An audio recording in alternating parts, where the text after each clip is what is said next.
let's see where we're at. So I've got everything sealed up. I finally got the floor to where I am happy with it. It's been a long bunch of work. I've had to clean up and patch tons of just little areas of the concrete. Next step is going to be to go ahead and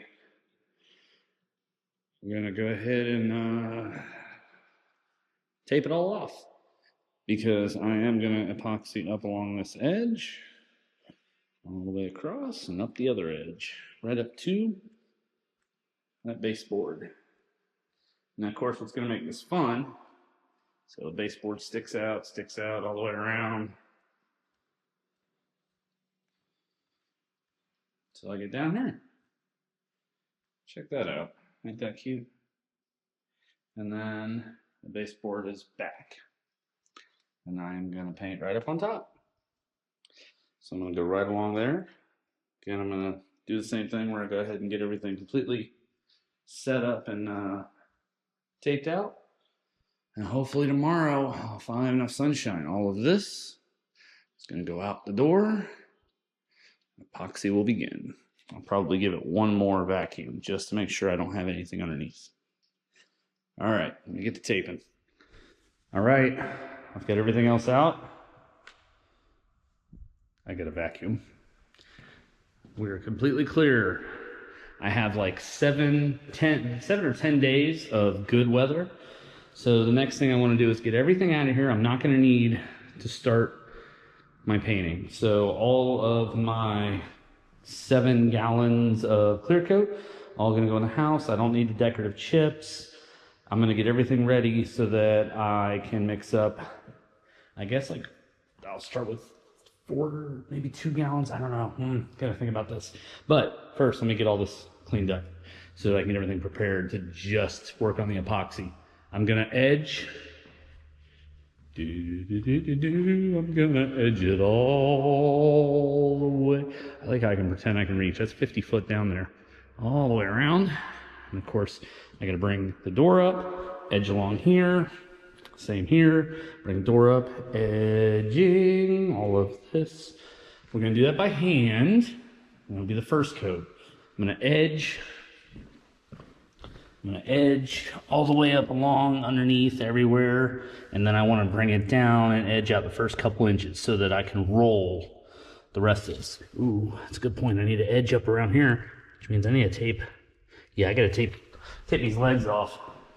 I need to get this up in the air, then tape underneath that, just so I get a clean edge there.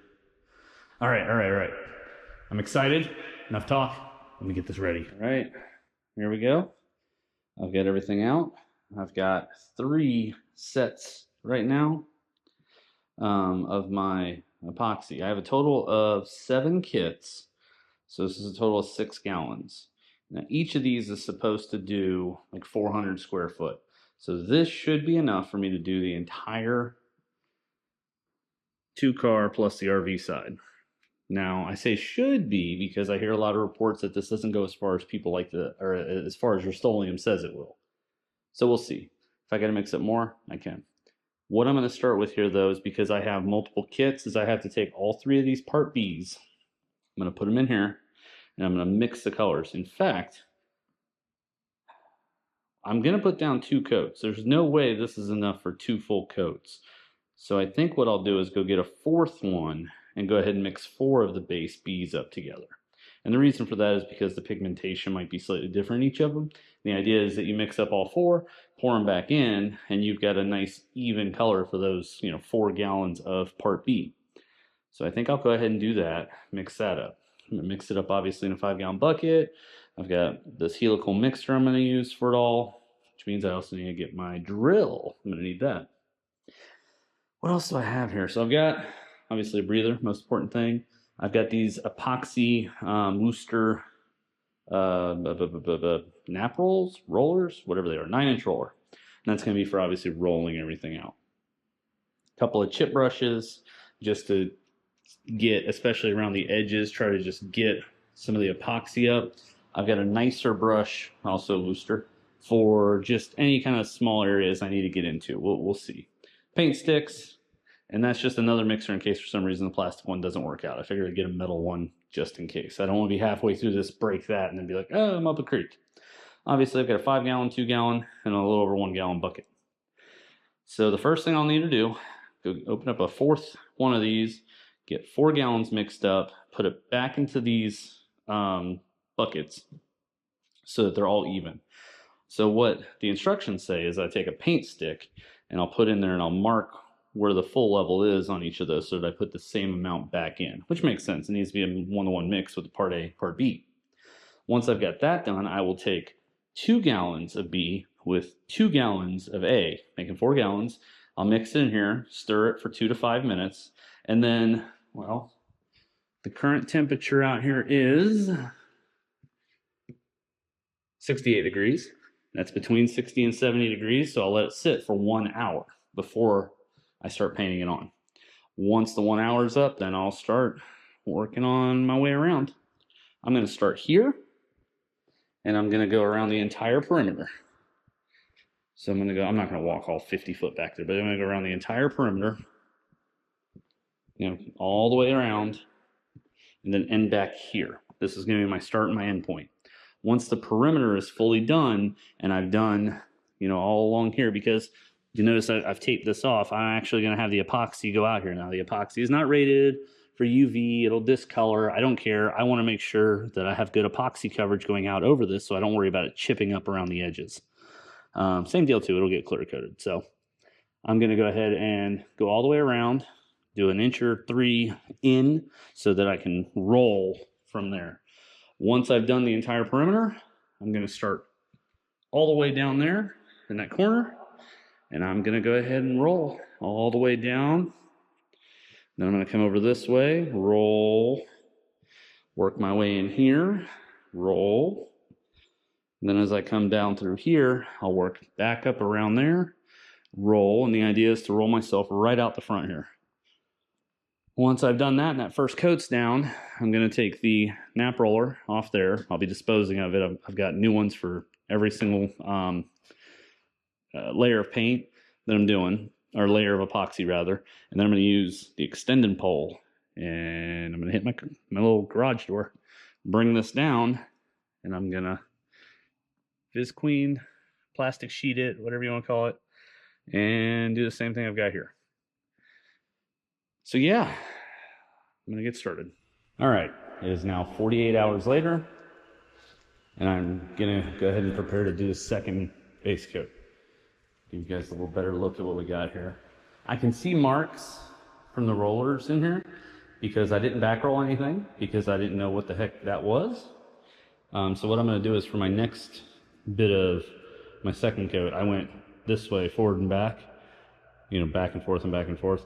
I'm going to go side to side all the way this time, and then I'll come back and I'll back roll all the way up and down the sections. I've got to get out here and vacuum first though. I've got a little bit of dirt, debris, bugs, that kind of thing. I need to reseal that little corner area. You can see again, I definitely got a light. I went light on this. I'm starting to get low on this side. So I've got about, I need to measure it out and see exactly how much square footage I've got, but it's somewhere around 1,200 square feet, and it took 3 full sets for me to get this done. So see some of those dead little bugs and stuff. But like I said, I'll get here and vacuum, get everything mixed up.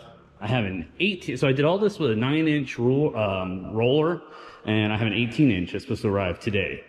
So we'll get all that done. But yeah, so for now, let me get things prepped up. All right, we're 12 hours in, and here's the final product. I've got anti-slip in here. I can feel it on my bare feet. I gotta get all the tape off the walls. None of these are actually marking a line. My baseboard just clips underneath, and so this was just to keep the paint, well, like that, right there, as much off the baseboard as I could. All right.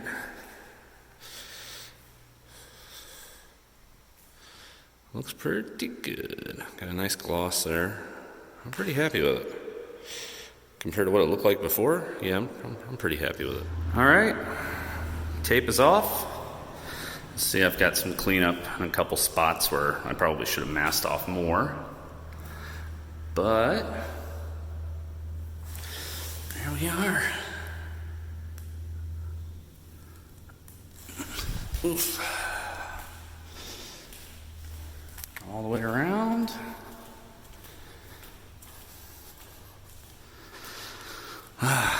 Storage will be back there. Lift will be over here. Got a hookup for a utility sink. I'm thinking a welding system over there. Probably set up a dust collection system along the right wall. I want to put the air compressor out on the other side. Mini split. Yeah, I got plans. First of all, though, I need more electrical. All right, YouTube, Dower here from the future. And, well, I guess one advantage of being so far behind on my backlog and finally catching up is that I can give you guys updates on how my projects from several years back went. So, 4 years later, how's that epoxy doing? Oh, yeah.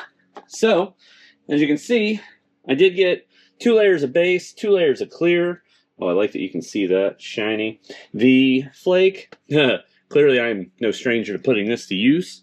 So for all the haters and naysayers out there that Rust-Oleum solvent-based will never hold up, lies. As I predicted, the UV definitely is giving this grief. It's also very dirty. I haven't cleaned it forever. You can see the clear coat. You can see kind of the epoxy itself actually has stood up there in the clear coat. But yeah, so same deal here. I did the same deal. Got it all the way down. I have not had a single piece chip, come off, or otherwise cause any damage. You should be able to see in there. We've got it running up along everything. Yeah, so I've obviously got a ton of work still going on in here. That hasn't finished. Projects never finish, do they? Let me get back here, squeeze myself back in here, just to give you guys again some more look. You can see the epoxy is just So for a little bit more detail on there, as I work my way back out of the garage, what I did, this was a brand new construction on a new house that I bought, and so what I did is I used muriatic acid. I did that 3 times across everything, scrubbed the heck out of it, made sure all the efflorescence, whatever they call that, where the moisture comes up through the concrete. I let that all complete. I moisture sealed everything in here. I also obviously did all that work of patching everything. There's a seam in here, and you can't see it at all. I used some closed foam backing rod that I went down in between all the seams. I put that about 1/4 to 1/4 inch down below the top of the seam, filled in everything. That's what the gray that you saw in the earlier part of the video was. Just tried to make it, kind of the way that I wanted it. And as I said, this garage gets heavily used. Currently working on my goddaughter's Camaro. Obviously, we're doing a ton of work there. Everything and anything I have thrown on this, cleaned up no problem. You can see some areas where I didn't do a great job of getting the flake in there. If I redid this, or I do this again in the future to a new house, then I'll try to do a little better job of getting my flake spread out. There are a couple of areas in here where, hey, there's that seam. Hopefully it shows up on the camera. It's like all but invisible unless you're looking for it. But I do have a couple areas where the flake got a little heavier in here. I mean, I was getting tired. So all in, and this is 2021 money, it was 29 hours of labor total that I put into it over the course of like 4 or 5 days. And I want to say I spent, was it $3,200? I'm going to double check that. Overall, though, considering I was getting quotes of well over $10,000 to do this, I ultimately ended up paying myself an average of like $200 an hour to do this, and I don't make that kind of money. So I was quite happy with making sure that the job was done to my satisfaction, as well as making sure that, hey, I mean, built, not bought, right? So yeah, there you go. I got this all epoxied in. I've still got a ton more work going on. There'll be upcoming videos and all that too. I've got a massive backlog of work that I'm trying to get edited up and put up on YouTube. So goal for this year, 2025, I'm trying to hit 10,000 subscribers. We're at about 6,500 right now, so we got another like 3,500. I guess that's how math works, to go. So if this kind of content is useful, helpful to you, please consider hitting like, hitting subscribe, hit the little bell icon. I'll make sure I put up posts as I get these up. Upload schedules every Wednesday and Saturday from here until I guess I get caught up. As always, thank you for watching.